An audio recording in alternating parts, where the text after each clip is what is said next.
माझे नाव रुपल राजन नरांजे. मी लोकनायक बापूजी आणि महिला महाविद्यालय या कॉलेजची विद्यार्थिनी. मी आज आर्थिक साक्षरता या विषयावर बोलणार आहे.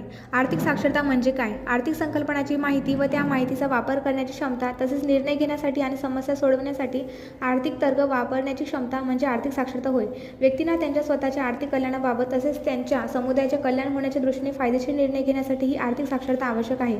यात अर्थव्यवस्था कशी कार्य करते, त्याचा व्यक्ती, व्यवसाय आणि सरकारवर कसा परिणाम होतो, उत्पन्न, खर्चाचे मोजमाप, त्यांचे फायदे इत्यादींची गणना आणि तुलना करणे, आर्थिक प्रवृत्ती ओळखण्यात आणि अंदाज बांधण्यास सक्षम असणे, वैयक्तिक वित्त आणि अंदाजपत्र कसे व्यवस्थापित करावे, आर्थिक डेटाचे संशोधन आणि मूल्यांकन कसे करावे, आर्थिक समस्या आणि त्यांचा समाजावर होणारा परिणाम याची जाणीव असणे, पैसा, बाजार, व्याजाचे दर, महागाईचा दर आणि आर्थिक धोरणांची भूमिका समजून घेणे, बचत, विमा, शेअर मार्केट, म्युच्युअल फंड, विविध आर्थिक प्रणाली आणि त्यांचे परिणाम समजून घेणे, व्यक्ती, व्यवसाय आणि सरकार अर्थव्यवस्थेशी कसा संवाद साधतात इत्यादी अनेक आर्थिक बाबींचा समावेश यात होतो.